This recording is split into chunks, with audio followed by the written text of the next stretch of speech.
the culture was incredible. The support I got from my line manager, not around my mental health, but in terms of like support, stretch, challenge, all those sort of things showed me that actually work, and when organizations get their culture right in particular, can have a hugely impact on people's mental health and well-being. So like, I'm really passionate about, okay, if we're a mental health charity, how can we actually work with workplaces to help them get that right for people who may already be struggling or who might not be struggling, but they get the culture right, they can stop them ever struggling too. So yeah, that's something that's, I suppose, really directly impacted our work here and my work here.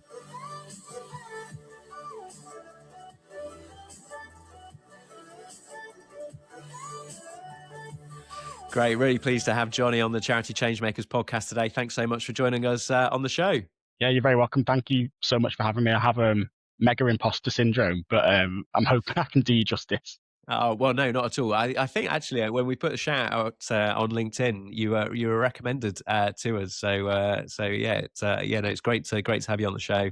I love doing these shows where let's be honest, we've had a 10-minute conversation a couple of months ago, I love it when I don't really know the guest that well and get to know you through the show. And exactly what obviously want the listener to do today as well. So why don't you kick us off, Jonny? Take a minute or so, introduce who you are. And what you do. Yeah, cool. So Jonny Cobbold, I'm a director of development at a brilliant mental health charity called Change Mental Health. We work right across Scotland, supporting people with their mental health and kind of everything that means. Being here for nearly 3 years now, director of development is one of those interesting roles that covers quite a lot of things that I'm sure we'll cover throughout the podcast today. So yeah. Yeah, brilliant. We absolutely will. And like you say, director of development, it's always an interesting, having held that title as well, it's always an interesting one where you pick up all sorts. So that's brilliant. So we've got these quickfire questions. Like I say, opportunity to get to know you a little bit better and stuff to cover before we get into the bigger stuff of the conversation. So what does a good weekend or a day off look like for you, Jonny? Yeah, so Joe, so you shared some of these quickfire questions before today, so I have had a chance to think about it, which means that they're probably not going to be quickfire answers. Apologies.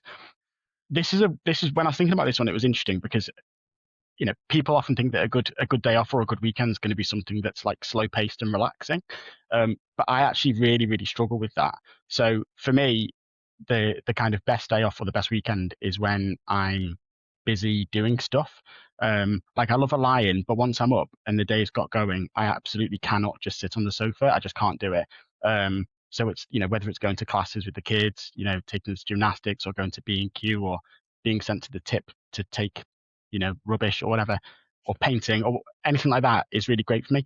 And I think the reason for that, and this is something I've learned actually throughout my career, is that when I do nothing, I actually find it harder to switch off from work.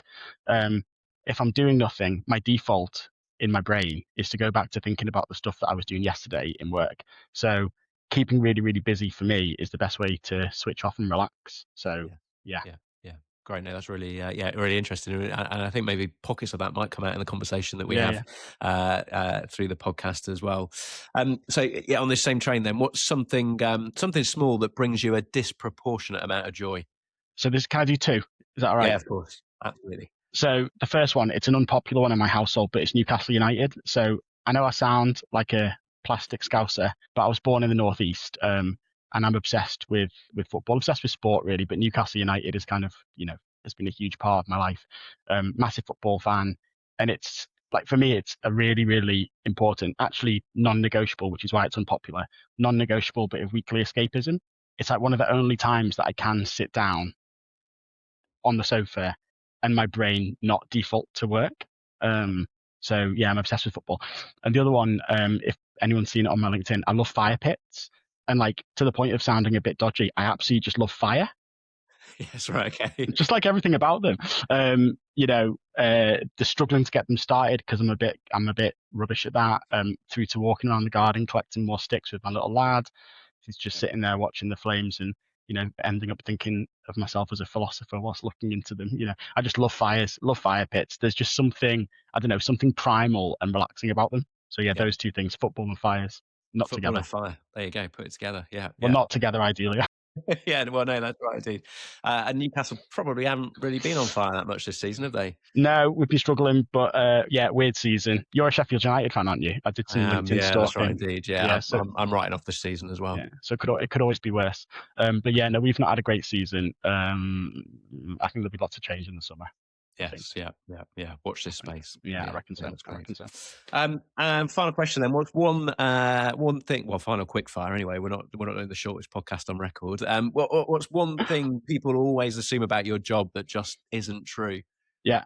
So I'm going to give you loads of things, if that's all right, because I had a bit of fun. I had a bit of fun with this question. So first of all, I thought about what's my experience, but then I thought it'd be interesting to ask some of our exec team, some of my team, and then I also asked my kids what they think I do. So yeah, I think like one of the things that so personally, I think a lot of people often assume that my job and then maybe just working in charities more generally is like pretty quaint, pretty chill, low stakes, almost that it's almost like a hobby. And I think, I think a lot of people probably think, especially when they know that part of my role might include fundraising, I think they probably straight away jump to thinking that I'm knocking about most of the day, walking down the street with a bucket. And like, there's nothing wrong with that. Like, I have no problem with doing that occasionally. I wish it was something I did every day, but it's not. And actually, the Change Mental Health, most of the charities I work with are huge, hundreds of staff, multi-million-pound budgets, really significant, heavy work. And I think a lot of people often think that charities is just about the fundraising bit, just about the money, and forget actually that what we do is support people, and in our case at Change, people who are sometimes incredibly vulnerable, often at the most difficult part of their life. And I don't think often people I think people don't often jump to the actual work that we do as a charity. But yeah, the soft, fluffy, quaint bit is something that I think people often think. So yeah, that's one for me. In terms of my team, some of them had the same experiences with that kind of soft and fluffy, sunshine and rainbows kind of perception. I asked our exec team, this is quite funny. So our finance director said that people often assume she can count, which is good. Our chief exec said people often assume that he is in charge or can kind of do what he wants. Apparently neither of those things are true. No comment. And yes, that was interesting. And then my kids, so I've got 3 kids. I've got Ottilie who's 4, Edie who's 6, and Arlo who's 9. I think I've got the ages right. Ottilie who's 4. I asked her what I do for work. I actually did a recording, but I can send that to you after. She said that I take the bins out and I buy toys. And I think that's because when I go up to Edinburgh, I often bring a present back. But yeah, I take the bins out and I buy toys. That's what Ottilie thinks. Edie says that I go to Edinburgh, which is pretty true. That's where our head office is. And then Arlo, who's 9, gave a very sensible question. He says that I work for a charity that helps people, which is a pretty nice way of summing up, actually.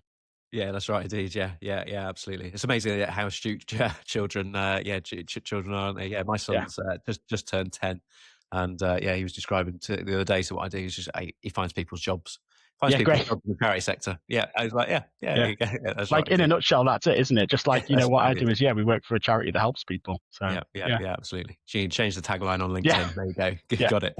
So yes, no, that's great. Good. Oh, Jonny, I appreciate you, taking the time to think through and answer those questions. It's nice to get to know you a little bit better. We then sort of start off the podcast by always asking the question as to how people sort of ended up in the charity sector. It's very rare that people, set out with the career path in mind at the very start of their career. So I'm always interested as to how people started in the sector.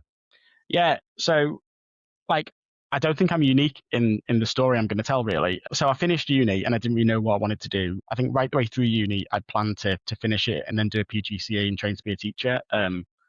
I wasn't necessarily passionate about being teaching. It's just something that fell in to feel like the obvious next step. But when I finished uni, that just isn't what I wanted to do. Just didn't appeal to me. So I was one of those classic people that's looking at all the grad schemes, looking at all the things out there and going, God, what am I going to do? And ended up interestingly falling into recruitment for about 6 months. But it was kind of high-end headhunting, exec recruitment. Also, it was kind of couched to me at the time. And it was the most miserable 6 months of my life. It's not lost on me that not all recruitment is created equal. This is a sort of recruitment that was not the good type. And there was one moment where about 4 months in, I was, really, really trying to get some new clients on, trying to figure out which employers I could try to tap up who were employing. And I ended up building a great rapport with this guy who was in his 50s, and I completely BS'd him. So I told him this whole story that we had a client who was really interested in his skill set and, built a load of trust. And I said, look, but it'd be really useful to know who if you are actively looking for a job, whether you've interviewed anywhere else, etc.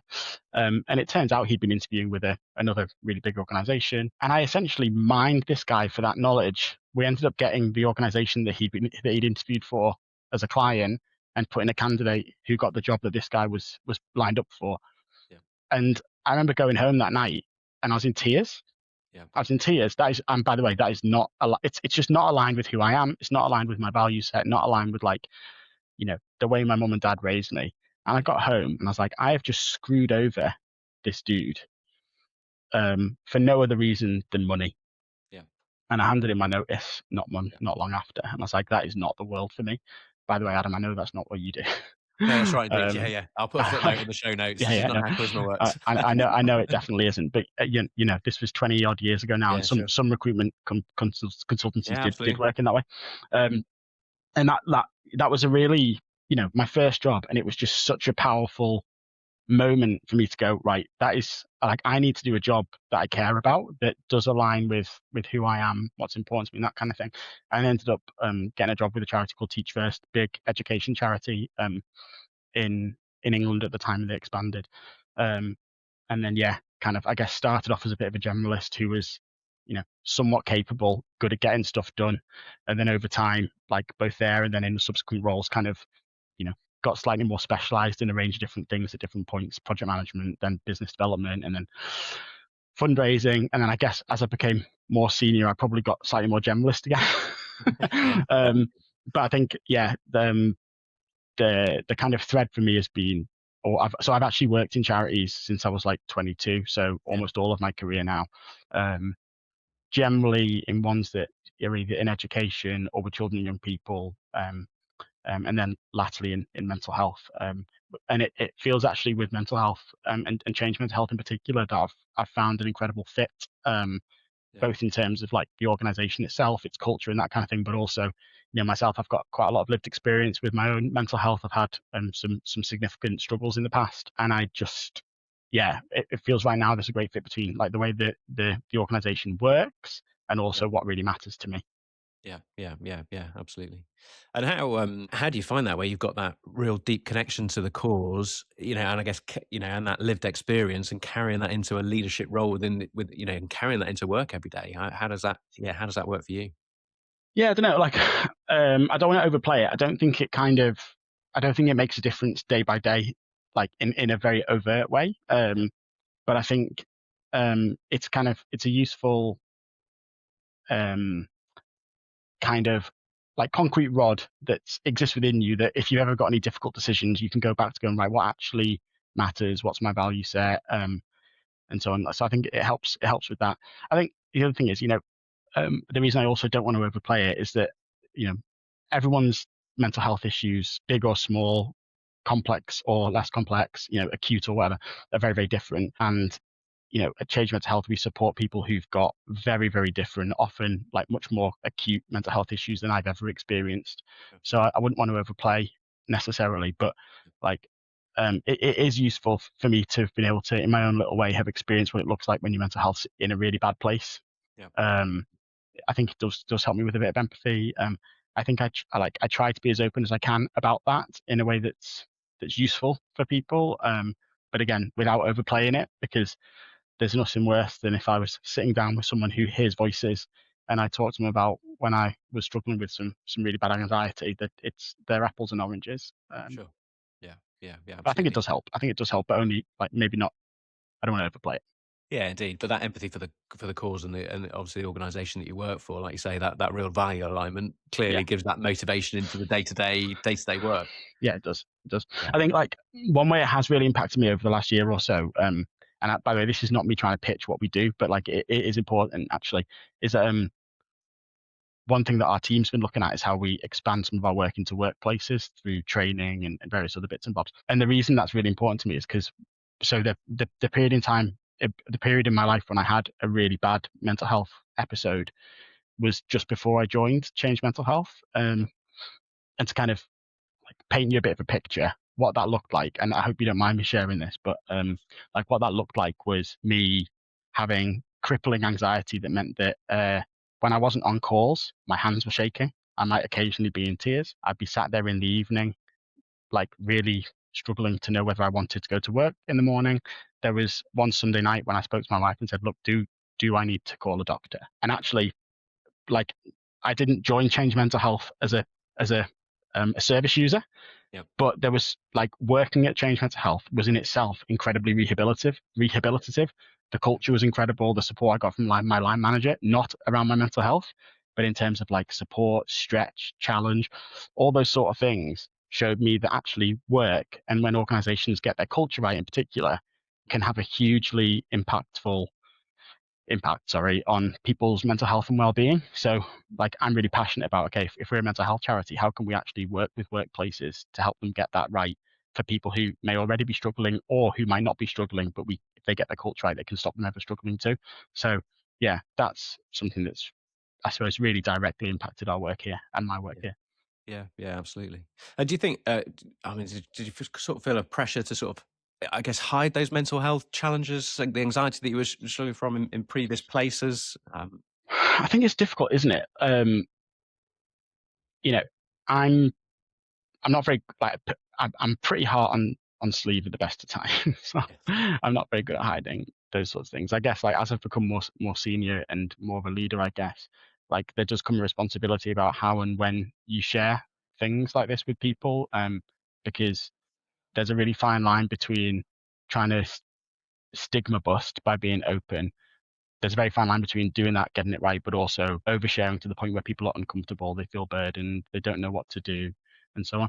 So yeah, I guess sometimes that's been quite a difficult balance to find. But I think I've probably overshared more often than not, and I've tried to learn not to. I guess my question would be about, that lived experience, which, like you say, you don't want to overplay. But how do you think that impacts or has changed the way that you lead? Because you've been in senior roles for a little while now. Has there sort of been a difference from like before and after in that sense? Like, I think there definitely has actually. I'm really lucky to have an executive coach, and I think my exec coach she's called Hillary. She's incredible. She has a really funny dual role between being like a traditional coach, but also a bit like a therapist. And although she'd probably tell me off for saying that, because she's absolutely not a therapist, but she's helped me work through and reflect on a lot of different things about myself as a leader, but also some of that lived experience and how those things interplay. And I think, yeah, there has been a big change. I think one of the biggest things is that, like, I think although the work now is busy, at times stressful, at times you have to work incredibly long hours, I think more than ever before, I've really, really strived to have good work-life balance. And it's easy, it's really that at the surface, it doesn't really mean very much when you say that, but like, what that means for me in practice is that in quite a rigid way, as much as I possibly can, do try to switch off at 5 o'clock. I can't switch my brain off at 5 o'clock, but I can physically close my laptop at 5 o'clock. I think working from home sometimes can make that more difficult, but sometimes for me, the way our family's set up is actually quite easy, because I have to close my laptop at 5 to go and get the kids from after school club. And that work-life balance for me, more than ever, has become really, really important. I think the other thing is that, having experienced that incredible low with my mental health, that gave me an incredible perspective about what actually is really important. And again, don't get me wrong, like, our work is important. I care deeply about my job. I care deeply about my team. I care deeply about the work that we do and the people we support. But that has to live in a box. That can't take over my whole life, because if it does, my kids don't get the best of me. I don't go to the gym. I don't. So yeah, that whole kind of period of time taught me the real importance actually of trying to be able to have separation, and also to make sure that the different parts of all of my life get the right amount of mental attention. And what that means is, more often than not, trying to make sure that work doesn't get too much of my mental attention all the time. Yeah. And that's fluid. Sometimes it'll go up, sometimes it'll go down, but it can't always have all of it. Yeah, sure. And I'd be interested to hear some of the ways in which you've tried to manage that. I guess having 3 kids under the age of 9, Yeah, like you say, that helps. because they clearly they're demanding time and attention. But and particularly when in this sort of working Well, not just working from home, but I mean, you're, managing, a director for an organization based in a different country. Yeah. Yeah. And, working remotely and managing all that. So yeah, how do you kind of, juggle that all, Johnny? Yeah, like sometimes pretty badly, probably. Sometimes pretty well, sometimes pretty badly. Do you know, it's a really funny thing. When I talk to people about working for a Scottish charity, despite living near Liverpool, people are always like really confused about how it would work and so on. But it's actually been incredible, like that setup has worked incredibly well for me and actually been able to do work-life balance because what it means is that I do drop the kids off at school every day because my wife's a teacher. This makes it really easy. I can drop the kids off. I can still be back at my desk at 8:45, well in time for when I want to start my working day. But it means that I can't start the working day before then. I just can't. It's not an option. And by the same token, at the end of the working day, 3 or 4 days a week, the kids are in after school club until 4:30. I have no option but to close my laptop and go and get them. That doesn't mean I don't open it again later in the evening sometimes. Sometimes I do, you get busy. But like more often than not, I haven't got the option not to. So yeah, just like the actual setup of working almost entirely remotely has worked really well for just some of those inbuilt boundaries that just exist in life. So that's been quite good. Like there's definitely cons, I'm someone who loves people. I love being around people. I miss being able to just knock down the road and be in the office.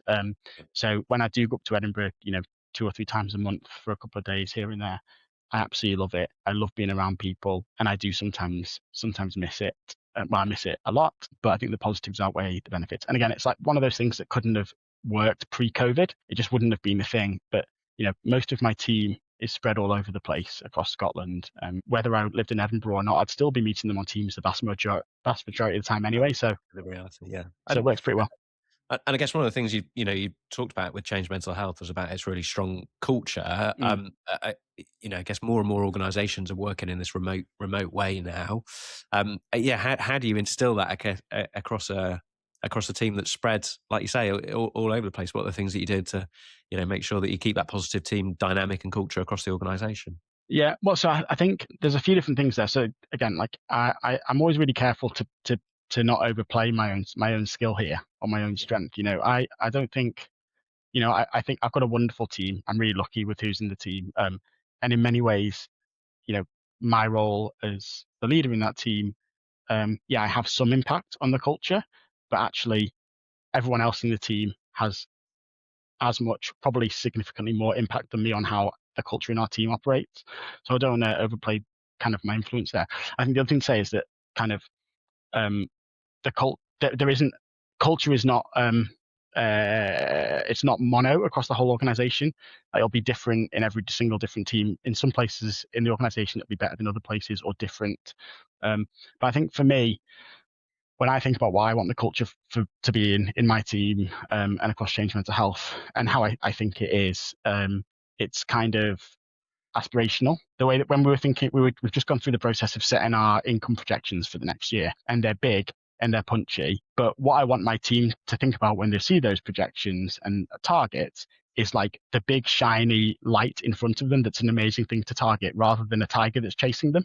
Yeah. Like that's how I want them to think about it, because those two things feel very different, don't they? And I think that in a nutshell is how I want our culture to be. It's aspirational. It's kind of enthusiastic about what we can achieve rather than fearful about what would happen if we don't achieve it. Yeah, but culture and culture development and all that sort of thing, it never really stops. It's not static. You can't kind of forget about it one day and assume it's always going to be okay. It's like something you have to really actively work on all the time, something you have to be quite responsive to because things happen. People are people. There's a real human element and it's not always predictable. So yeah. And do you find you need to be quite deliberate in finding space and time for team to come together? I think that's my reflection. I think on working in a remote organisation, even though we're quite small, you can find in an online world it's all very agenda driven or meeting after meeting after meeting, and actually just that being together, like you say, is what you miss. Yeah, I think so. And again, like this isn't something we've always got right. But yeah, we do have to be deliberate. And there's a few things here. Yeah, so we have our team meetings once a week. We have kind of smaller team meetings that work around the edges there, and then we also, this is by the way, meetings all the time. You know, it's like, but then also kind of meetings that aren't team meetings where it's smaller groups of people who are working on stuff that come together to work on stuff. And like being as deliberate as you can about all those things is important. We've just started last week, actually, we've just diarised every 2 months a half day together in person, which will bring everyone to a central point. And it's where we'll work on a whole range of different things. The next one in a few weeks is around kind of the year ahead. Everyone's going to come with a present on what their work looks like for the rest of the year and that kind of thing. So yeah, we do need to be deliberate. I guess like another thing for me, and this is something that I've learned as a I guess as a leader, and again it always feels a bit weird saying that, but it's something I have learned, is that and I don't know whether it's like my personality or whatever, but for the longest time I felt like I needed to be involved in everything. It's like, all team meetings or every time the team came together, like whether it was as a whole team or as subcategories of the team, whatever, I always felt like I needed to be part of it.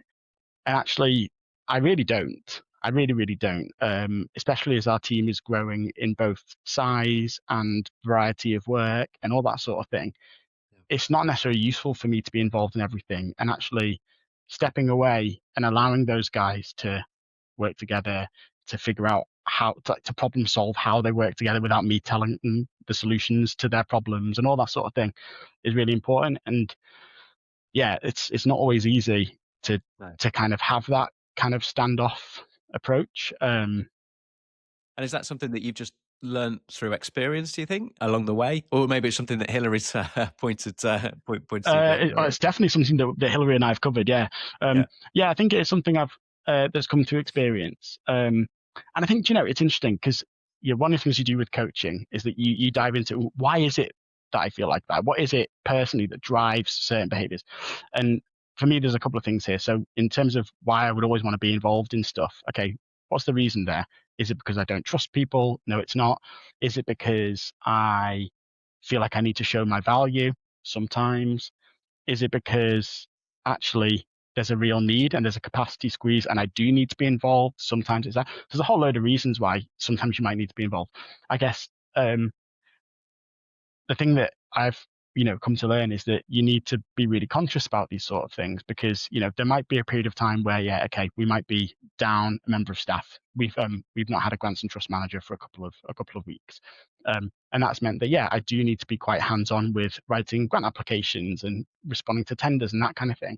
But it's making sure that when that situation has changed, that I quite deliberately step away. And I think that's it's okay to be quite hands-on, but it's also very important to know when it's time to step back. And I think just trying to be very mindful and I guess quite reflective and responsive to things that, it's every day is very different and it's ever changing and you need to be really mindful of it. So that's like terrible philosophy, but yeah. Well, no, I don't think so. Yeah, it's we're always really interested as to the things that have helped people develop their career along the way. I mean, obviously, you've talked about coaching a couple of times in the conversation. As you reflect on career today, is that something that you would fall back on as saying has been a really sound investment, has really helped you develop individually and also through your career as well? Yeah, I think so. Yeah, it really has. And so I've worked with Hillary. So I've worked with the same coach for about 14 years. Right. Okay. Yeah. But not the whole time. So we've kind of gone in peaks and troughs, and sometimes I've not needed to work with her, sometimes I have. And the focus of that coaching has changed really dramatically over time. At the start of our career, that coaching was, very much about, how can I progress? Yes. I really want to progress. I want to become more senior, which is how I felt at the time. Like, what are the ways that I can, develop and influence those around me and all that? And I think Hillary probably, in a very smart way through excellent questioning, helped me navigate that in a slightly more mature way than maybe I was automatically thinking. But then over time, the coaching's evolved. When there's been, as I've become more senior, it's that coaching's been really helpful for me to figure out what sort of manager I want to be, then what sort of leader I want to be, what side of manager and leader I want to be. And then, in the last couple of years, it's like, what sort of exec leader do I want to be? And I think that's, coaching has been hugely powerful for me to help me like unpick the alphabet spaghetti that is your brain. And it's also, I think, and I'm sure a lot of people generally, but also a lot of leaders feel this. Like, we all have a huge amount of self-doubt most of the time, and that doesn't go away just because you're more senior. In some ways, like, the imposter syndrome and the little imposter in your head can get louder.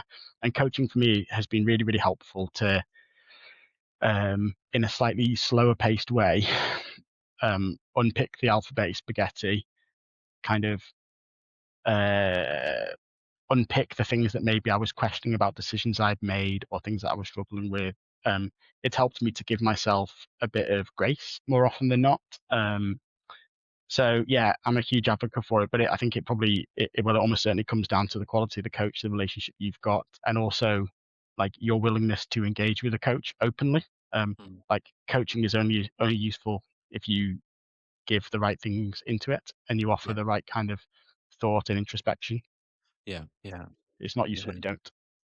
Yeah, no, you're right, and I think we've had a number of guests that have come on that have talked about the power of coaching. I think my reflection on that, and the conversations that I've had actually, is as people get into more senior roles and life becomes busier, and obviously just alongside that, but juggling all of the personal circumstances. I think one of the things coaching does is it builds in that reflection time into people's diaries, which I think actually is so important when you're in a senior leadership role, to be able to just Yeah. to try and step back a little bit, isn't it? And just reflect on some of those, some of the details, some of the big, some of that bigger picture as well. Yeah. But that's the stuff that I think can get lost in the busyness of a senior. I mean, not that any role across the sector is busy. I think there's value in coaching from starting your career right through to being a Yeah. chief exec.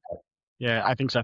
And I think, you've just characterized it absolutely perfectly for me, I think. And I think the thing that I really value about coaching in particular is that it really helps me to understand what's actually going on. Again, whether that's big or small, it's kind of going, okay, what is actually going on? Like, what is making me think like this? What is, what is it that I'm uncertain about really, etc.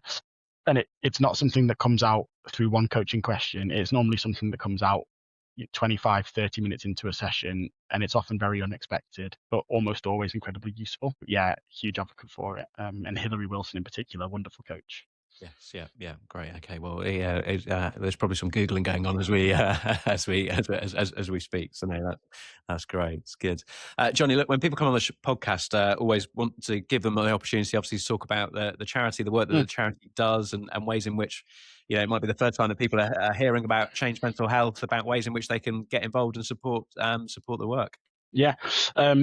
So yeah. Give me a timeline. How long have I got, Adam? Should I do it and try to do like an elevator, Yeah, 60 seconds? go for the elevator pitch. Okay. Yeah, absolutely.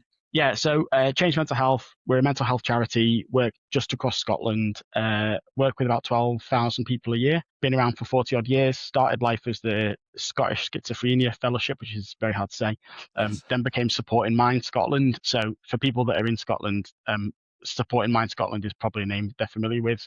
We rebranded to become Change Mental Health, I think 3 or 4 years ago now. And yeah, we support people and work with people across the widest range of things you could imagine when it comes to mental health. People who might be unemployed because, and it could be because the primary barrier to that is anxiety, depression, right through to people who experience things like psychosis or hear voices, or maybe experiencing suicidal thoughts, or might have been bereaved by suicide, and so much in between. We do lots of work kind of one-to-one in person, that's like really localized in communities up and down Scotland, specifically across rural Scotland and the Highlands, and islands. And then we also have a whole range of national services. But the thing that I really, really love about Change Mental Health, and I've mentioned it a few times, is our culture. And we occupy quite an interesting space in the mental health sector in Scotland. We're the third largest charity, so the two biggest are Penumbra and SAMH, two brilliant charities. They're huge, they're behemoths. And we're a bit smaller than those. So we're a £6 million charity. So we're kind of big-ish, but the thing that I love is that we're still small enough to spin on a dime.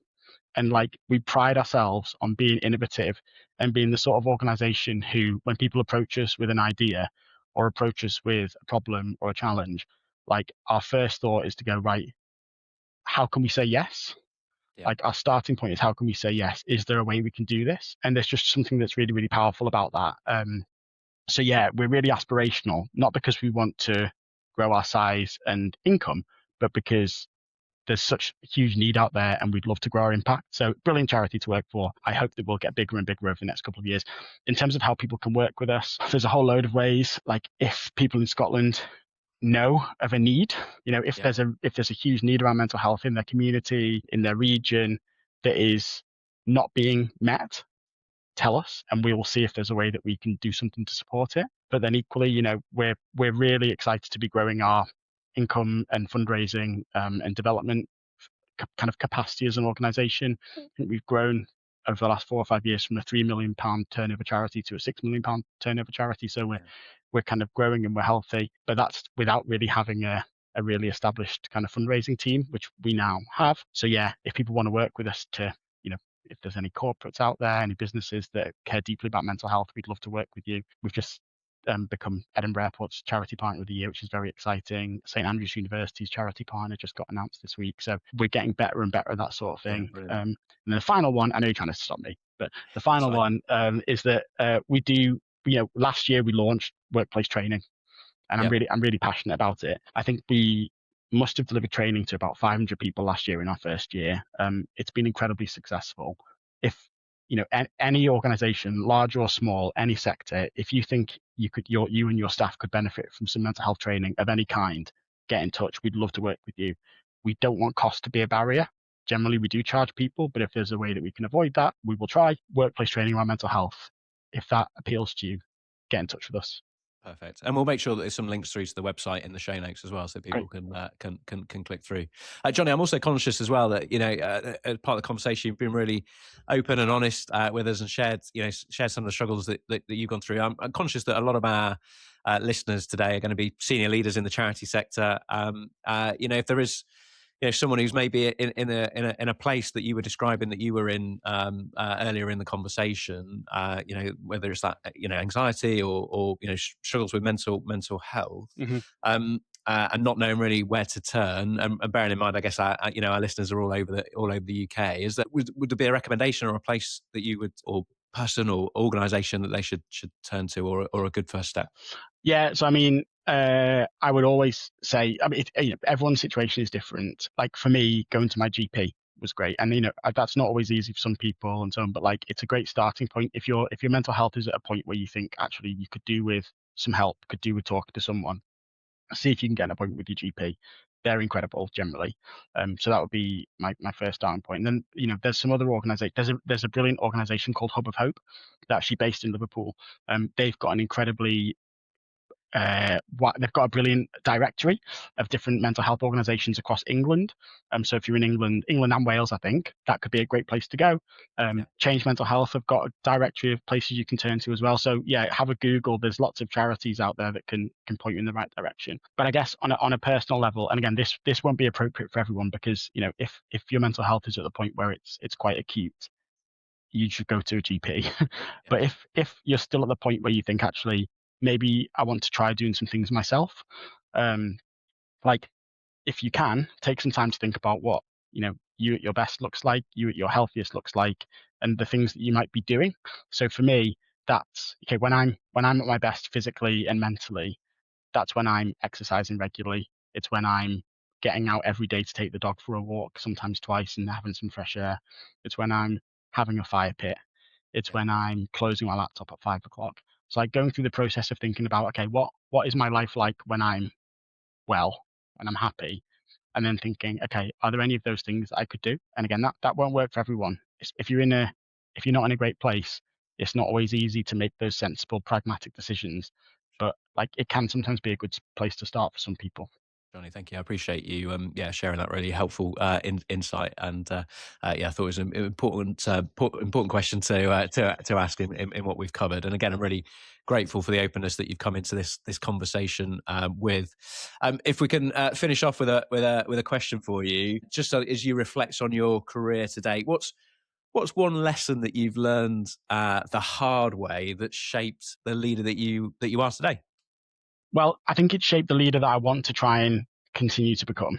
Yeah. Because if you were to ask my team, they'd say, yeah, Johnny's not very good at this yet. But I think one of the big lessons for me is that kind of personality, energy, and enthusiasm, like they're great. They will only get you so far as a leader and as a manager. And actually, there comes a point when what people really, really want is calm, consistent clarity, and like doing the small, boring nuts and bolts right consistently. So for me, that means, it can be great having, regular one-to-ones that are enthusiastic and aspirational and all that sort of thing. But like if you aren't uploading your one-to-one notes to Breathe HR, or if you are not having your one-to-ones every week because something comes up, or if you're not doing those nuts and bolts right, you stop to be a kind of consistent leader that people can rely on. So yeah, the big lesson for me is do some of the boring nuts and bolts of management and leadership, like put a lot of attention to doing those things right, because that'll make you a reliable leader that people can trust. It's always a journey, right there, Jonny? Yeah, it is. But it's been useful for me because, like, for the first half of my career in particular, I was like, I can get by on energy and enthusiasm and building great relationships with people. But as you become more senior, that like whilst those things are still important, what people do really want from you is that consistency and reliability. And it took me a while to realize that. And it meant that probably, some of the people I managed earlier in my career got a bit of a raw deal. They didn't get a consistent, reliable manager. And actually, being a consistent, reliable manager who does the boring stuff right is just so powerful. Indeed. Well, Jonny, I really appreciate not just that insight, but the insights that you brought through the whole of the conversation. It's been great to have you on the podcast. It feels like one of those that we should follow up in a year or so's time, just to see how things are progressing. Because it's been really, really, really good conversation. But we'll make sure that obviously you and the organisation are tagged, and the links that we've said that are shared, in case people want to get in touch, or if the questions, then I'm sure they will. But yeah, like I say, Jonny, thank you so much for your openness today and for coming on the show. Well, thank you for having me, and for kind of giving me a platform to chat on. Yeah, no, brilliant. Well, I'm really pleased. I can't remember who it was that recommended you, but we'll make sure I'll seek them out and give them a thank you, because, like I say, really, really enjoyed the conversation. Yeah, that's great. Look forward to seeing how things develop for you. Super. Right, thanks so much. Have a lovely rest of the day. If you've enjoyed the podcast, please do subscribe and share it with somebody else in the sector.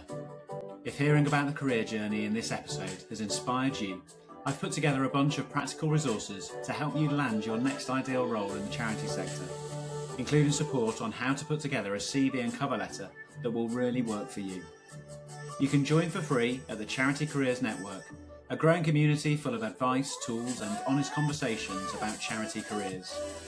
Both the podcast and the network are proudly powered by Charisma Charity Recruitment. Thanks so much for listening, and I'll see you next time.